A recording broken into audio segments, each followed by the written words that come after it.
نشكر هذه الجائحة اللي خلاتنا نلتقي اليوم إن شاء الله مع الأساتذة العظماء واللي خلات فاني elle a laissé aussi ce travail qui a été fait entre deux départements, celle de la médecine représentée ici par M. Abeyed qui est vice-doyen et notre doyen de la faculté de technologie. Je remercie avant de commencer notre recteur. On le remercie vivement d'avoir fêté avec nous cet événement et d'être parmi nous. On vous remercie. Je remercie aussi le doyen de la technologie d'avoir venu avec nous et avec ton équipe et ton staff. Je remercie Madame l'ex-DSP qu'elle est avec nous.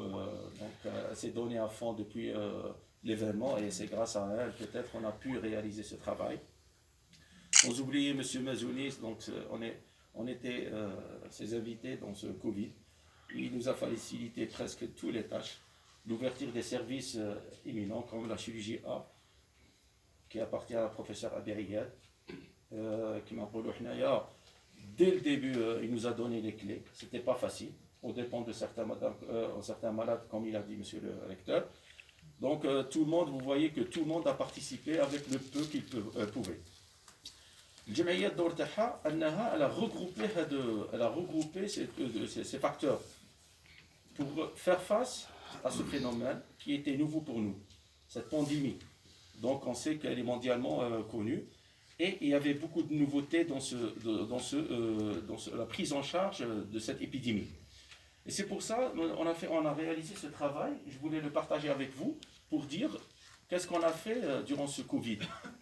En tant que réanimateur, donc, on savait que dès le début, ce Covid touchait l'appareil respiratoire.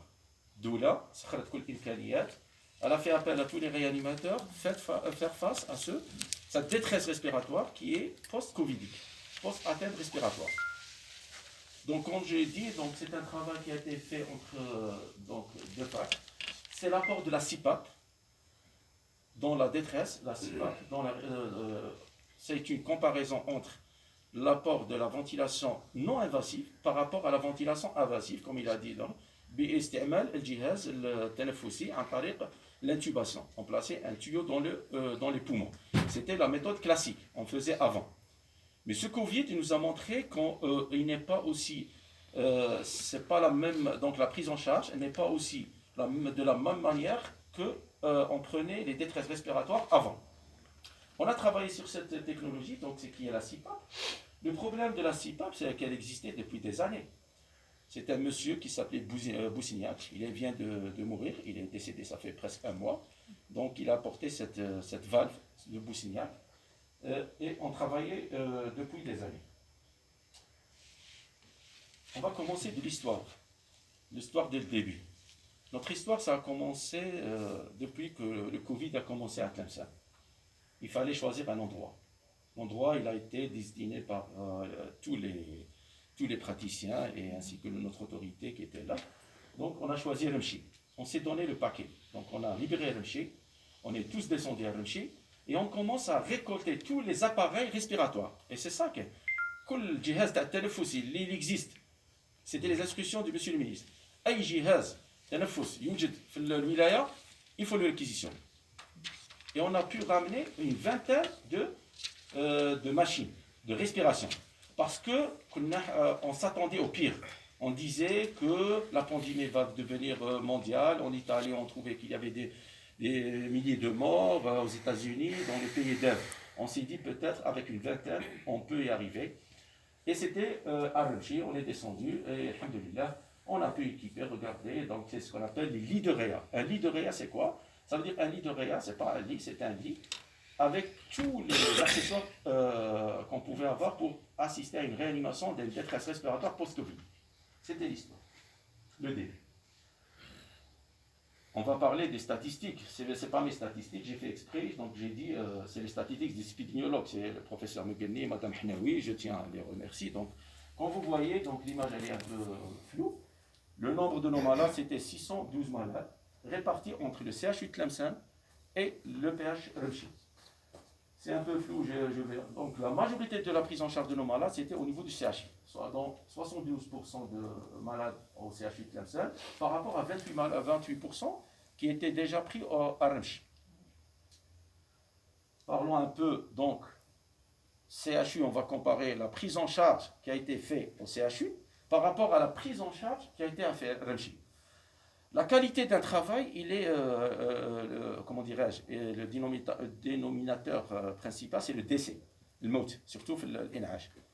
Je vous ils sont un peu survie. C'est une courbe qui a été faite par nos chers amis les épidémiologues. Avant, c'était jusqu'au mois d'avril, c'était la prise en charge au niveau de Remchi. Et après, c'était la prise en charge au niveau de CHU Tlemcen. Vous voyez, il y a une nette différence, pour même les gens qui ne sont pas professionnels. Une fois que la courbe elle est très importante avant le mois d'avril, elle est moins importante après le mois d'avril. Avant, c'était par rapport à la localisation, soit au niveau de Remchi, soit au niveau de l'EPH, au CHU Tlemcen. Les différences de couleurs, c'était quoi? J'essaie d'ajouter un plus, mais allez, pour les non-professionnels. Les différentes couleurs, c'était par rapport au dépistage, avec ou sans PCR. Lorsqu'on a commencé, on n'a pas commencé avec la PCR parce qu'il y avait un problème financier, c'était nouveau pour nous. On a commencé juste le dépistage avec le scanner. Ça veut dire, au moment du décès, on avait les malades qui décédaient, c'était les malades décédés sur un diagnostic scanographique. On n'avait pas de PCR. Et si vous voyez, donc, celui qui est en rouge, on va dire marron ou rouge, donc c'était les malades non confirmés, suspects. Après l'apport de la PCR, vous voyez que le rouge devient c'est grâce à Madame, c'est pour ça que j'ai dit grâce à Madame la DSP, vous voyez, c'était l'apport de la PCR. Vous voyez, c'était les décès soit Covid, soit non Covid. Rarement qu'on avait un manque de PCR. C'était lorsque on est venu au CH. Donc la PCR jette et on avait plus de certitude que les malades mouraient du Covid ou pas Covid. Après, c'est la période de CHU. On est venu au CHU, il fallait choisir un endroit. L'endroit idéal, c'était l'apport de la chirurgie A, c'était l'endroit le plus l'accès facile, l'espace. Parce qu'on a toujours, maintenant, quand je vous parle, on a toujours l'idée dans notre tête qu'on aura plus de malades. Pourquoi la chirurgie A? Ils vont me dire pourquoi la chirurgie A, c'était l'endroit le plus spacieux. On avait beaucoup de lits. Et c'était le nombre de lits qu'on a ramenés de Remchi, on les a transférés en chirurgie A. C'était toujours une vingtaine de respirateurs et on pouvait faire plus. Ça veut dire qu'on pouvait recourir, on avait toujours une réserve pour d'autres maladies qui vont venir. Ça veut dire jusqu'à qu'on a fait le déménagement en chirurgie A, on avait toujours dans la tête qu'on va avoir plus. Vous voyez, donc c'est la chirurgie A, M. Adeliad, M. Mazouni, Madame la DSP, et chose que je partage avec vous, si on parle d'elle, c'est qu'elle est rentrée dans le Covid. Ça, c'est Madame Alili et son staff, Mazouni et l'équipe, qui sont à l'intérieur du Covid. Ça veut dire s'ils sont présents ici, ça veut dire qu'ils étaient en plein cœur de Covid. Une fois arrivé en chirurgie A, on commence à réfléchir maintenant. Jusqu'à là, la technologie et la faculté de technologie, elle n'est pas encore arrivée. On était entre nous. Il y avait des donateurs, on voulait travailler sur la VNI, la ventilation non invasive, بدون استعمال الجهاز. parce que نعرفوا بلي الجهاز شحال يكفيك من جهاز. أول جهاز استعملناه هو le Décathlon. Le Décathlon c'est quoi? C'est un masque. C'est un masque qu'on utilisait et ce qu'on appelle le masque du plongeur. Donc,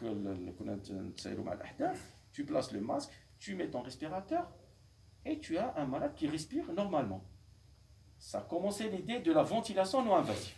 Le masque de Décathlon, vous voyez, c'est du réel. Nos malades, ils étaient avec le masque de Décathlon. On a commencé à avoir des résultats. On s'est dit, tiens, c'est un bon signe. Vous voyez que les critères de notre réussite de ton travail, c'est la saturation en oxygène. Dès le début, on a demandé à notre administration de nous ramener des oxymètres de pouls. Ça ne coûte pas cher et ça permet de diagnostiquer ou d'avoir une idée sur les atteintes respiratoires. Ça veut dire quand tu as un taux d'oxygène qui commence à baisser, ça veut dire que tu commences à avoir le Covid dans tes poumons. Ça veut dire que tu commences à avoir une lésion pulmonaire. Très bien. Très bien. Ça, c'était la première malade qu'on a utilisée en chirurgie A. On avait le confort, on avait les moyens, et on commence à travailler sur les modalités de ventilation. Le premier masque après le décathlon, c'était avant le décathlon, c'est notre premier malade. Cette malade, elle est sortante, en tous les cas. C'est une malade obèse, atteinte de Covid. PCR, elle est revenue négative. C'est un bon signe. Elle avait le diabète et elle était hypertendue. Ça veut dire et elle était jeune aussi. Elle avait les 55 ans. Elle avait tous les critères de mourir avec le Covid. On ne va pas tester, mais on voulait apporter un plus pour cette malade, ne pas l'intuber. Et quand vous avez la courbe qu'on vous a montrée à Ramchi, la majorité de nos malades, ils étaient sous machine. Et on a remarqué que notre majorité de malades, ils ont décédé. Ça veut dire, efficacité, on n'était pas très efficace. C'est pour ça qu'on a tenté pour cette malade cette nouvelle technique. On n'avait pas aussi les moyens, donc on a utilisé la première, c'était pour l'apnée de sommeil. C'est la VNI, mais pour les malades qui ont un problème lorsqu'ils dorment, ils s'évanouissent, comment dirais-je, ils font l'apnée de sommeil. Ils n'arrivent pas à respirer lorsqu'ils dorment. On a dit, tiens, on va l'utiliser dans le Covid. C'était ça, donc on a utilisé. Je ne sais pas ce qu'on a le droit de... Mais je pense que la malade m'a vache, donc j'espère que... Non. C'est un film en tous les cas, donc je préfère ne pas passer. Donc, après. On ne s'est pas arrêté là. On s'est dit, est-ce qu'il y a mieux? On peut avoir mieux, parce qu'elle a aussi ses inconvénients. Il y a des fuites, on n'arrive pas à contrôler trop le malade. On s'est dit, peut-être on va... C'est d'ici là qu'on est parti vers la CPAP. Le premier masque qu'on a utilisé, c'est un masque, c'est un banc. Donc on a pu le récupérer, on a commencé à l'essayer sur soi-même. Comme vous voyez, c'est moi, à côté. Malheureusement, c'est ici qu'on a fait appel à nos amis et à nos confrères de la technologie. C'était monsieur, grâce à des coups de téléphone, donc c'est grâce à monsieur Salim Kray. C'était la première rencontre dans notre bureau. Il s'est rapproché de nous, il a entendu du projet, c'était juste sur Facebook. Donc il est venu nous voir et il voulait discuter avec nous l'apport de la CPAP en matière de la ventilation. Il nous a donné son projet de travail et on commence à travailler. Vous allez voir que c'est la première CPAP qui a été construite avec l'Université de la technologie.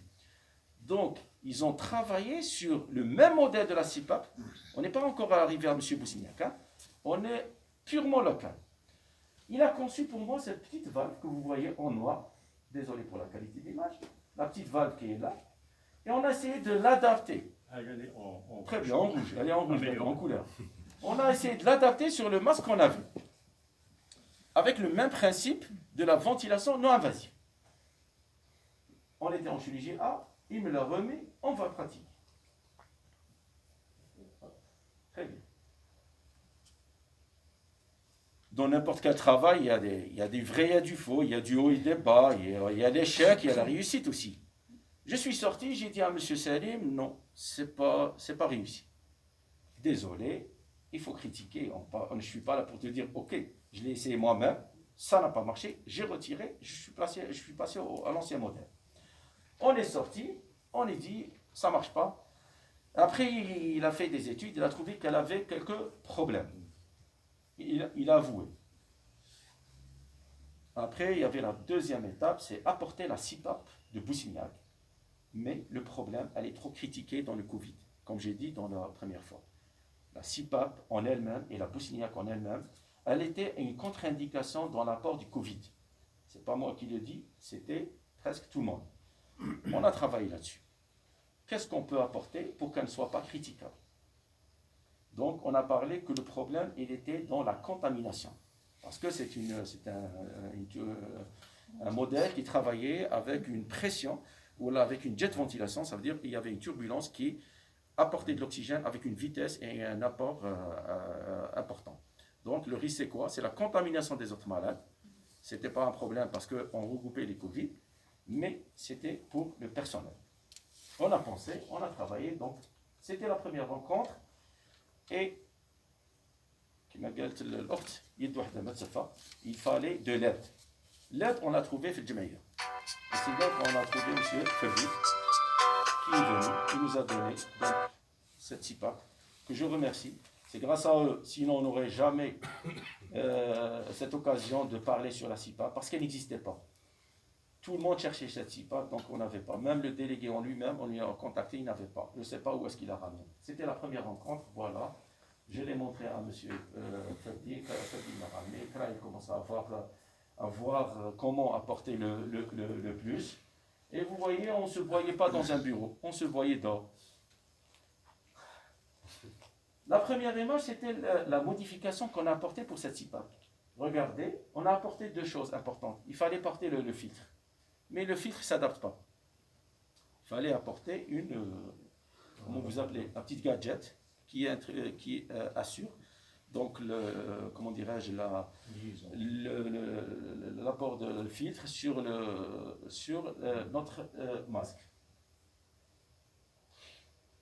Ça, je peux me permettre. Donc, c'était la première fois qu'on allait utiliser. Donc, c'était au bureau maintenant. J'espère que ça va marcher. Non. C'est pas grave. En tous les cas, c'était. Ah, très bien. Ouais, c'est ça qu'il faut taper. Donc, c'est ça. Ça, c'est une façon d'expliquer à nos collègues, parce que c'est nouveau pour nous. On n'avait pas encore l'habitude de travailler avec. Et on commence à la première malade qu'on allait utiliser. Donc, j'étais en train d'expliquer aux résidents et aux assistants comment l'utiliser et comment l'adapter.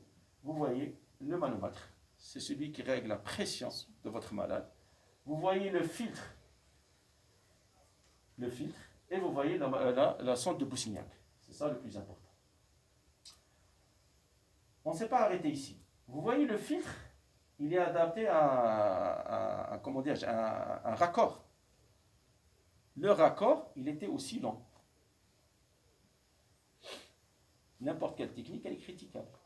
J'ai parlé à M. Kra, je lui ai dit, l'apport de la VND, c'est il faut réduire l'espace mort.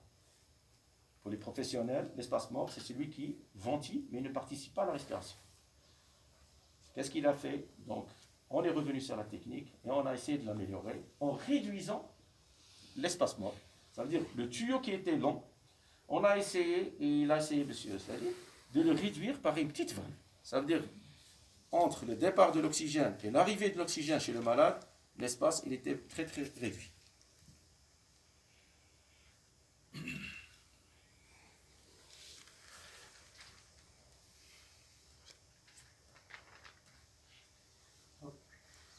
Et on a commencé à travailler sur cette malade, donc je peux me permettre de le montrer parce que regardez, donc c'est la première malade qu'on a utilisée.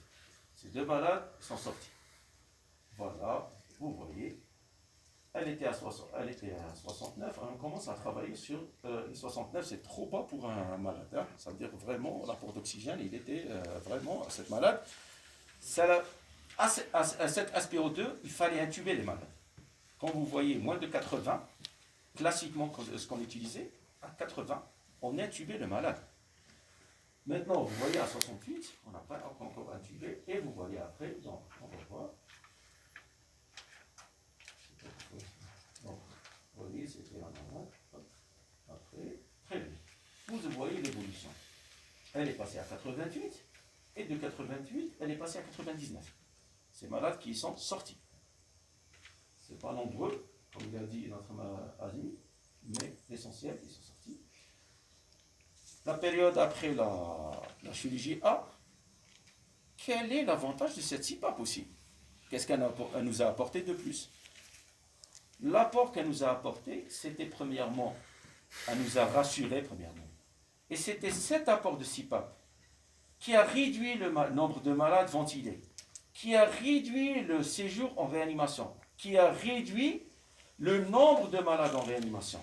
Et c'est pour ça on s'est revu avec notre staff et on s'est dit, est-ce que c'est aussi important pour bloquer un service tel que la chirurgie A qui fonctionnait à 40-60 malades, semaine je pense, semaine, pour un nombre réduit de Covid-Réa, on s'est posé la question. Donc on faisait des staffs à répétition et on dit, voilà, on tournait entre 5 et 10 malades au max. On a passé un ramadan entre 5 et 10 malades. Et on avait des sorties de malades de réa. Le plus âgé, il avait 92 ans. Il était le mois, on vient de le faire sortir hier, il avait 40 ans. Ça veut dire, ça nous a poussé à penser de libérer la chirurgie A pour reprendre l'activité de nos malades, comme il a dit monsieur le recteur. Il faut qu'on vit avec ce Covid. On ne va pas condamner les autres malades, les cancéreux, les néo du sein, les néo du rectum, comme il a dit le professeur Berriel, pour un nombre aussi réduit de malades. Donc qu'est-ce qu'on a décidé? C'est à cause de la CIPAP et de la ventilation invasive qu'on s'est adapté après et on a passé à un service moins important que la chirurgie A. C'était le service souche, on va dire, c'est la maladie infectieuse. C'est une maladie infectieuse, donc elle revient à son site d'origine. Et c'est là qu'on est passé au service d'infectiologie. Et voilà, je vais vous dire merci. Je ne sais pas, mais remercie qui? Est-ce que je remercie Tekatul Jamaoui, les là? À chaque fois, il nous vient, il nous ramène des cadeaux, et c'était une présence plus morale avec M. Fred, que je remercie aussi. Est-ce qu'on remercie M. Covid ou la Madame Covid? On ne sait même pas, est-ce que c'est un monsieur ou une dame? Chaque fois, on nous dit c'est un sexe masculin, on dit un sexe féminin. Il y a des mises à jour, on ne sait pas. Premièrement, pourquoi Covid? C'est elle qui nous a fait connaître des gens. Elle nous a donné, comment dirais-je, le de travailler. Ça veut dire la motivation, c'est être motivé de travailler. Enfin, en tous les cas, je voudrais remercier tout le monde. Ça, ce n'est pas la fin du travail. Ça, ce n'est que le début du travail. Parce que le nombre, il n'est pas aussi important. C'est vrai qu'on a travaillé. On était heureux, satisfaction plus personnelle. On a fait revivre un travail qui était délaissé, c'est la CIPAP, dont les malades en détresse respiratoire. Malheureusement, ce Covid est venu pour nous inciter à travailler sur là-dessus. C'est-à-dire même, il faut penser à d'autres malades. Les malades asthmatiques, les insuffisances respiratoires. Ça veut dire qu'il faut revoir cette technique. Ce n'est que le début du travail. Ce n'est pas la fin du travail. Et j'espère qu'il y aura toujours cette continuité de travail entre les différents départements, Inch'Allah, représentés par M. Berriel, qui est le vice-doyen, donc, et notre doyen de la faculté, Cheikh, et aussi parrainé par notre cher maître, M. Bouchred. يعطيكم الصحة وبارك الله فيكم وإن شاء الله.